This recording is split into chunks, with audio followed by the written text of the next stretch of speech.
Assalamualaikum warahmatullahi wabarakatuh.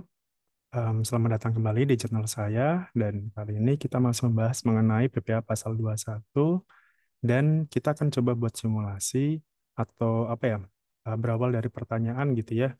Kenapa PPh pasal 21 saya di masa Desember ini atau di akhir tahun ini kenapa kok sepertinya lebih besar dibandingkan tahun sebelumnya gitu ya. Nah, silakan disimak simulasinya berikut ini.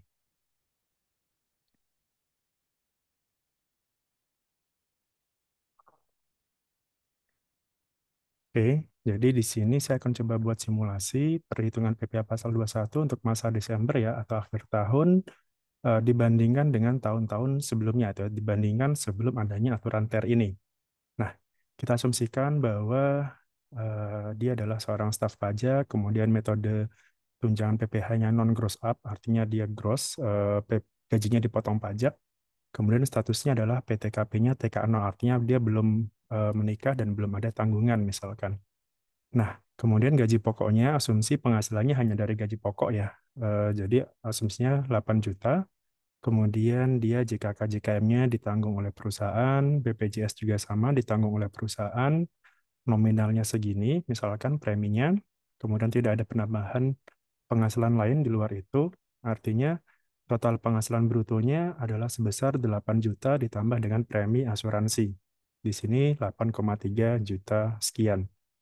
Nah, kalau di aturan TER yang sekarang, itu kan dia menggunakan tarif efektif ya. Tarif efektif itu diambil dari PTKP-nya. Jadi kalau misalkan di sini katakanlah TK0, maka dia kategorinya adalah TER A.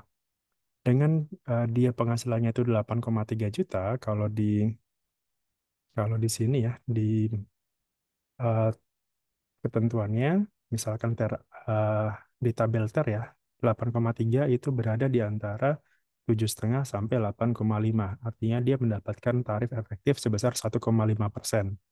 Jadi langsung dari 8,3 ini kita kalikan 1,5%. Pajaknya bulan Januari adalah sebesar ini ya, 125.448 rupiah. Ini adalah PPh pasal 21 bulan Januari untuk tahun 2024 ya. Artinya setelah adanya TER maka pajaknya segini. Nah, kita bandingkan dengan PPh pasal 21 Januari tapi tahun sebelumnya atau tahun sebelum adanya TER dengan cara yang dengan nilai yang sama ya. Katakanlah total pendapatan brutonya di sini sama. Saya ambil angkanya adalah ini. Kemudian pengurangnya masih sama ya. Biaya jabatan itu 5%, maksimal 500.000 per bulan. Jadi kalau nilainya masih di bawah 500, maka ini yang kita pakai. Kemudian iuran pensiunnya kita samakan aja. Di sini 80.000 dan iuran JHT-nya yang dibayarkan sendiri itu boleh jadi pengurang, itu sebesar 160.000. Asumsi tidak ada zakat yang dibayarkan, maka total pengurangnya di sini adalah, ini kita jumlahkan semua. Nah, segini. Kemudian jumlah pengurangnya, jadi kalau di sini kan penghasilan neto ya, jumlah penghasilan netonya, sorry, penghasilan neto sebulan,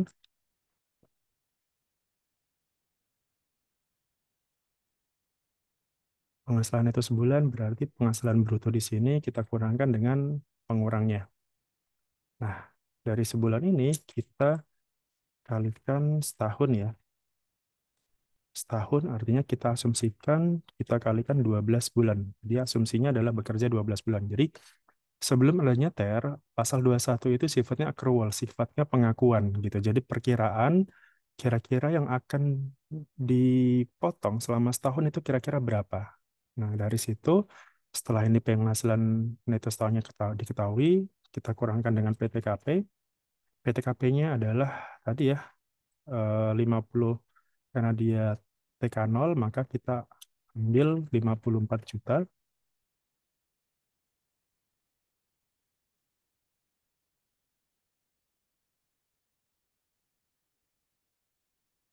Oke, di sini kemudian setelah itu kita dapatkan penghasilan kena pajak atau PHKP-nya.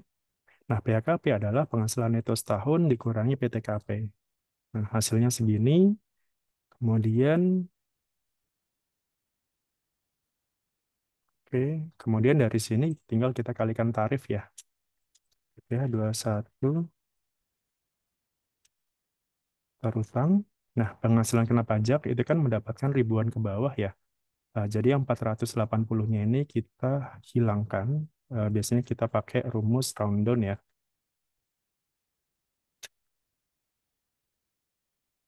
Kemudian nomor digitnya kita pakai angka em, -3, artinya ribuan ke bawah. Jadi hanya yang tadi 480-nya hilang, jadi cuma 38.460.000 rupiah. Nah, dari sini kita kalikan tarif pasal 17 ya. Karena ini masih di bawah 60 juta, maka dia mendapatkan tarif 5%. Jadi 0 sampai 60 penghasilan kena pajaknya itu masih dipakai lapisan tarif paling bawah, yakni 5%. Berarti ini kita kalikan tarif 5%. Nah, ini adalah PPh pasal 21 untuk setahun. Nah, kira-kira kalau untuk Januarinya saja berapa? Berarti PPh 21 eh, sebulan ya. Berarti ini kita tinggal bagi lagi menjadi 12 bulan. Nah, artinya di sini dia kalau sebelum adanya TER, dia mendapatkan atau dipotong pajaknya itu lebih tinggi gitu ya.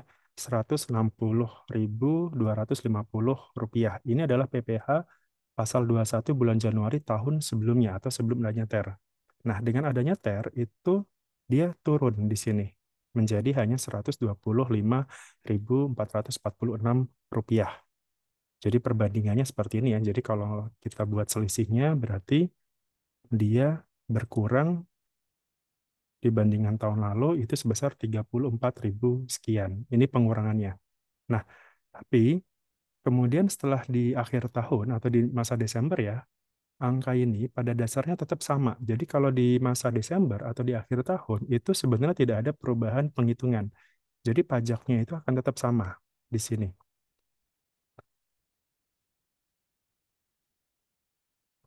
Oke, saya tunjukkan. Nah, angkanya tetap sama dengan yang ada di sini. Nah, kenapa? Karena sebenarnya tidak ada perubahan, tidak ada perbedaan perhitungan di situ. Jadi ini kan asumsinya setahun ya, kemudian dibagi per bulan menjadi 160. Nah, sementara dengan metode TER itu kan dia berapapun penghasilan bruto yang diterima di bulan tersebut langsung dikalikan tarif. Jadi ini bisa saja sangat fluktuatif. Jadi misalkan kalau Januari dia ada tambahan tunjangan, katakanlah 1 juta, maka dia ada penambahan tarif dan penambahan pajak di sini. Tapi kalau misalkan bulan berikutnya itu dia nol atau tidak ada ya, tunjangannya tidak ada, maka dia balik lagi ke pajak yang 125.000 ini. Seperti itu. Nah, kemudian kalau di Desember ya sebenarnya sama ya, hitungannya sama. Jadi penghasilan brutonya tetap sama. Ini kita kalikan setahun ya, penghasilan neto setahunnya dari sini ya, 92 juta. Ini sama juga 92 juta.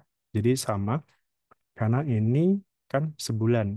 Nah, di Desember itu dia setahun gitu. Jadi untuk Desember ya atau tahunan kita jumlahkan semuanya. Di sini 96 juta penjumlahan dari semua gajinya dia selama setahun. Kemudian premi asuransi juga sama, ini penjumlahan juga semuanya. Kemudian bonus dan segala macamnya tidak ada asumsinya. Kemudian PTKP-nya juga 54 ya di sini.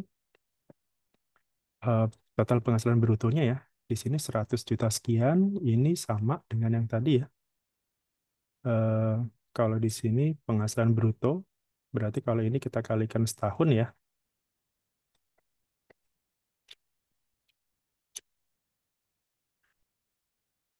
ini kan berarti tinggal kita kalikan asumsi 12.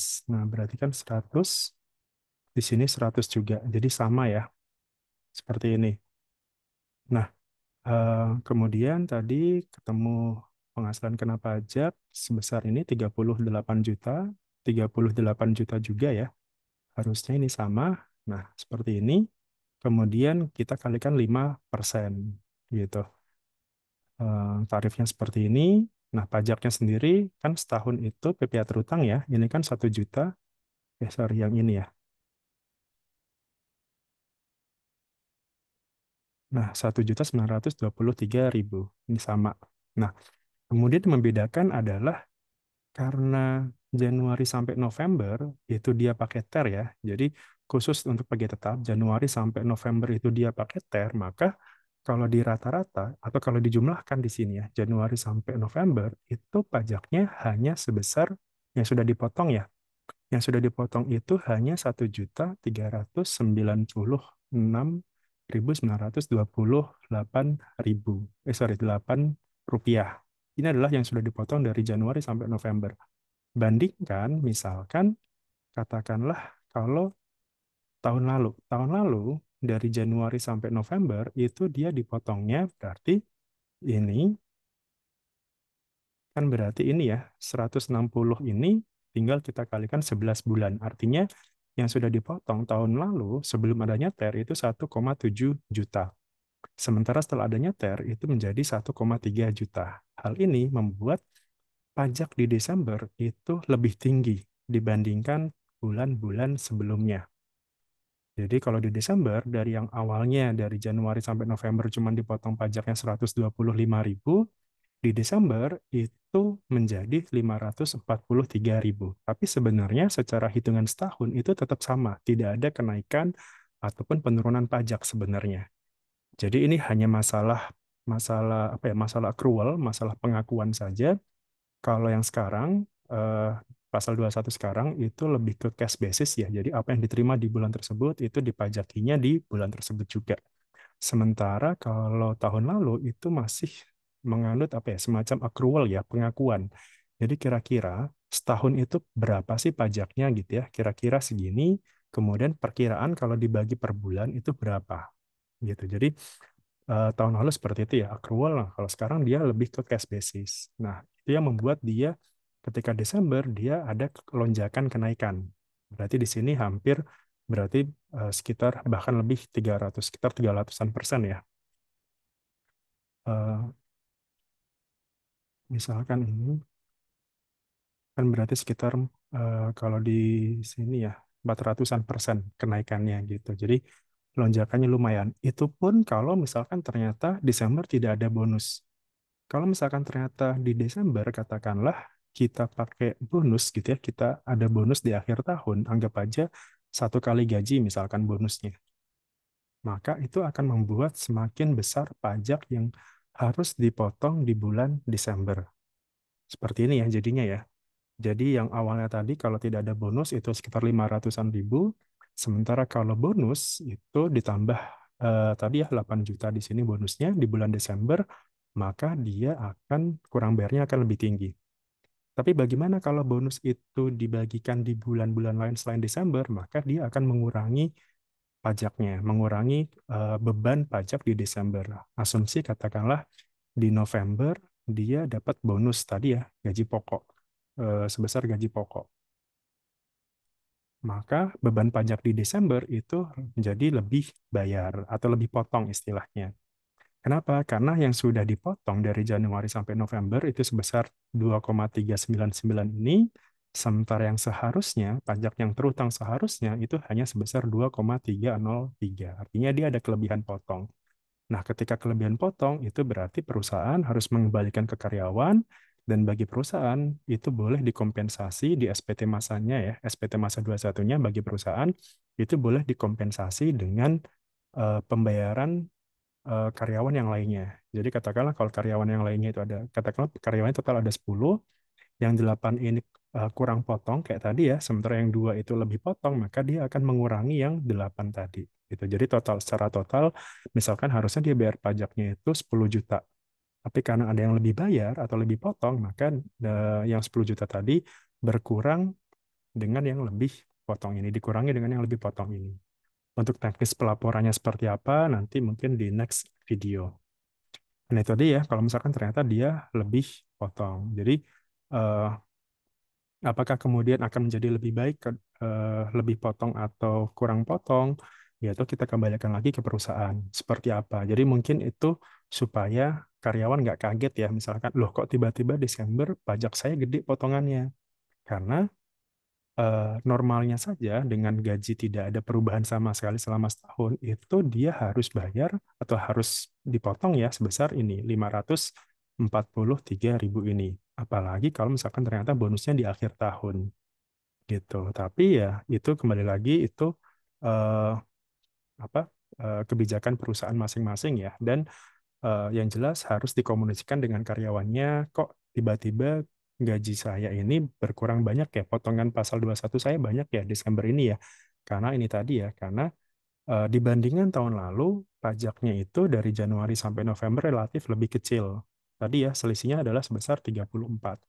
Kalau ini kita kalikan 11 bulan, ini ya, kita kalikan 11 bulan, berarti kan lumayan selisihnya. Sekitar 380.000 setahun.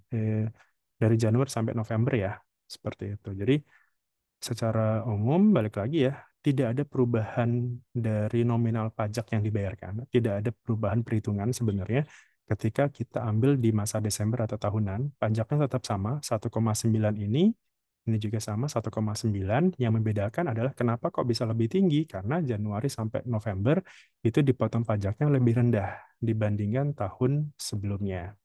Karena ini berdasarkan accrual, kalau ini berdasarkan cash basis. Oke, paling itu mungkin yang bisa saya jelaskan. Semoga ini bisa apa ya, memberikan jawaban gitu ya bagi yang mungkin masih bertanya-tanya, kok pajak saya pasal 21 saya kok relatif lebih gede gitu ya dibandingkan tahun lalu. Apalagi kalau ternyata akhir tahun itu dia mendapatkan bonus ya kayak tadi ya, maka selisihnya bisa berkali-kali lipat dibandingkan bulan-bulan sebelumnya. Tapi secara umum apa yang dipotong di tahun ini itu tidak ada perbedaan dengan tahun sebelumnya. Itu saja dari saya. Terima kasih. Assalamualaikum warahmatullahi wabarakatuh.